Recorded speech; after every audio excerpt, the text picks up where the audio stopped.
नमस्कार श्रोते हो, पोथी वाचन या आध्यात्मिक यूट्यूब चॅनलवर तुमचे खूप खूप स्वागत।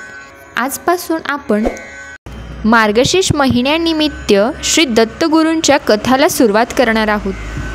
त्याबद्दल थोडीशी माहिती जाणून घेऊयात। ब्रह्मा, विष्णू व महेश हे त्रिमूर्ती दत्तात्रय रूपाने अवतरले आहे। त्या त्रिमूर्ती दत्ताला माझा नमस्कार। गुरुचरित्र हे कामधेनू आहे, ते ऐकल्याने महाज्ञान प्राप्त होते। श्री गुरुचरित्रामध्ये श्री दत्तगुरूंची कथा आलेली आहे। सद्गुरूंची महिमा अपार अगम्य आहे। त्यांच्या वासस्थळाचे दर्शन घेऊन आराधना केल्याने भक्तांची मनोकामना पूर्ण होते। श्री दत्तात्रय यांनी श्रीपाद श्री वल्लभ अवतार धारण करून कुरवपुरी येथे वास केले। तसेच पुढे श्रीमन नरसिंह सरस्वती या नावाने औदुंबर नरसोबावाडी गाणगापूर येथे वास केला। त्यावेळी त्यांनी केलेली अपार लीला थोडक्यात श्री दत्तगुरूंची कथा यामध्ये आलेली आहे। याचा आपण सदुपयोग करून श्रोत्यांनी नक्की ऐकावे। चला तर श्री दत्तगुरूंची कथा पहिली।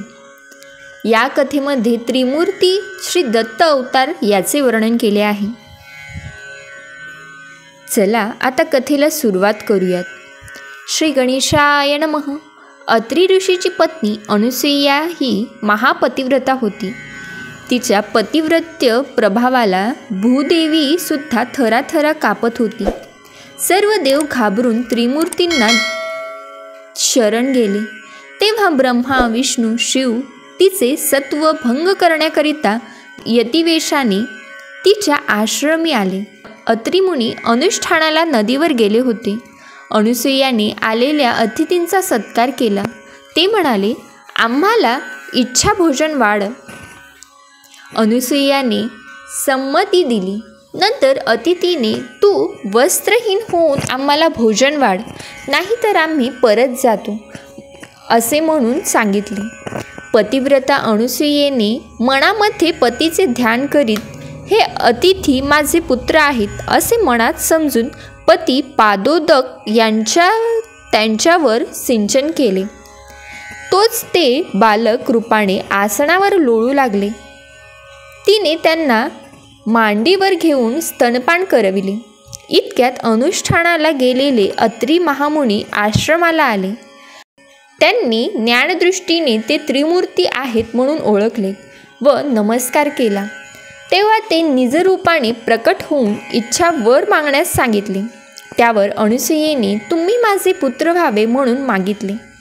नंतर ब्रह्मा हा चंद्र, विष्णू हा दत्त, ईश्वर हा दुर्वास या नावाने रूप धारण करून पुढे ते एकरूप होऊन दत्त या नावाने राहिले।